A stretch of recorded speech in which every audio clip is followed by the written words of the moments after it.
Regan Slaymaker for International Boxing News, and I have the pleasure to be joined by Leon Sudbury at the Frank Warren Show. Leon, how are you today, mate? Yeah, I'm all good, thank you, Regan. How are you?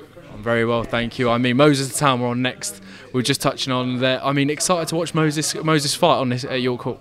Oh, I love watching Moses fight ever since his first fight. I think he goes all the way. I don't know what you think. What do you think, Regan?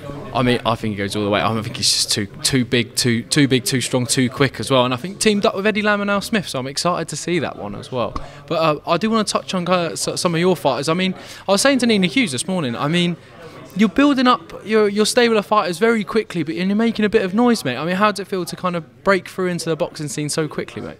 Yeah, it's good, really. So look, I started off with Nina, and it was just going to be Nina, and then obviously I ended up signing Jack Oliphant, Will Oliphant, Amy Andrew, some good amateurs that are coming through. We're just letting them finish off their amateur career, and yeah, they'll be making some big noise as well. Definitely, mate. We'll touch on Nina as well. I mean, I was saying to her this morning, I mean, really good fight with Cherneka Johnson over on May 12th in Australia as well. I mean, but the fight that kind of Nina needs to build up that activity, then build into a unification as well. Yeah. So I got offered the fight from Lou DiBella. I went straight to Nina with it. I knew, listen, she don't never mess about. She was on it straight away. So we got that deal done in about a week. So yeah, so I'm looking forward to it as well. Cherneka's not no mug. She's coming for a fight. Nina's coming for a fight. I think you'll see fireworks. Definitely. And then do you think a unification kind of would be next for Nina after that? Obviously there's Dina Forsland in the division. She's got 2 of the belts in the Ring magazine. Definitely a natural unification if Nina gets through Cherneka Johnson. Yeah, so it'll either be either Dina or Yoshida. So Lou's got Yoshida, so I think that'd be an easier fight to make. So as long as she's still got the belt Yoshida and Nina comes through Cherneka, which I think she will, then we'll probably see that one first, I think.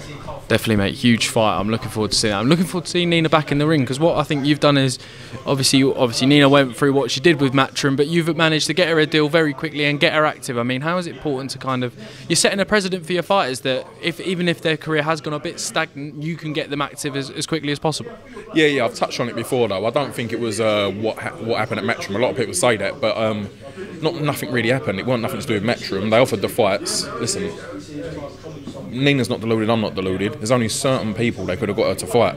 They're not going to pay world champion money for her to fight just anybody who means nothing. You know, like, listen, she could have got a Takeover fight, but that's in here or there. She did get offered the girls, Ebony Bridges, she got offered Shannon Courtney, and they didn't want to fight, so what could they really do? So so we come to the conclusion to move over to Lou DiBella, because obviously Lou's got a lot of the girls in the division. It's made more sense. That's all it really was. Definitely, mate, and that's one thing I will give Matchroom credit. Unlike some other promotional companies, locking fighters in and keeping them there, they let Matchroom go when they go, actually, you know, we've offered you the fights and we can't get you them. So I give them a lot of credit. I do want to move on to 2 of the lads you've signed, 2 twins, Jack and Will Oliphant. I mean, Jack's here, signed with Queensbury. Will's also on the way up. But kind of what can people expect if they don't know that much about Jack and Will? Yeah, so Jack's more of a boxer, he's more technical, and to sum it up like in a couple of words, Will's more of a banger. Will's got a punch that can change a fight in seconds. They call him the welterweight Wilder, so his ankles are skinny like Wilder's, but he can punch, you know, like, so yeah, I'm excited for Jack to get started. He's going to be here on the 20th of April in his second pro fight. And yeah, I'm really looking forward to seeing him. Obviously he'll be more settled now, you know what I mean? He took that other fight on the Next Gen show, Matchroom Next Gen show, on I think about 2 weeks' notice. So he wasn't totally ready, but for this he's had a good camp. Well, he's been in training since the Next Gen show. So yeah, I think you'll see the true Jack Oliphant on the 20th of April. Definitely, well, we look forward to seeing it as well. Another fighter that you've got is Amy Andrew fighting on Johnny Clark's show. Just gone through that show with him, April 27th. But Commonwealth title on the line. You must be buzzing for Amy. Yeah, I'm buzzing for it. So I signed Amy probably about 6 to 8 months ago. We got her out in a 6-rounder, and then in her last fight, in a schedule, I think it was scheduled for 8, her last fight, but she got cut. It went to a scorecard, she won. It was quite a close fight, you know, like, but everybody has a nightmare with Vida. So yeah, so again, I think you'll see the true Amy Andrew on the 27th of April when we walk away with the Commonwealth belt. Definitely, well, we look forward to seeing it. And an international signing that you've got, Louis Rose as well. I mean, what can you tell me about this exciting American guy that you've signed? Yeah, Louis Rose is good stuff. We've been in talks for quite a while now. We've been going backwards and forwards, and yeah, I like him. I like the way he fights. I mean, if you've seen some of his clips on the internet, he's coming back down to super middleweight. Hopefully, he'll be in the UK in June to fight, and then after that he should be in a big fight in America by the end of the year. That's our plan. That's what we're hoping for. So yeah, he's a good signing. Definitely, mate. Well, we look forward to seeing it as well, Leon. My final one, I like to get kind of manager's perspective on this. We ask everyone this. When all's said and done, what does boxing mean to you?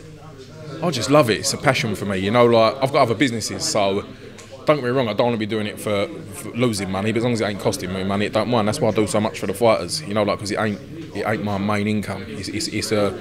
I don't want to quit a serious hobby because it's more than a serious hobby because it takes up most of my day. So it's more than a serious hobby, but yeah, I really care about the fighters, and fight nights is what I buzz off of. So like Jack being signed last week, I buzzed off of that. 20th of April I'll be buzzing. 27th of April I'll be buzzing.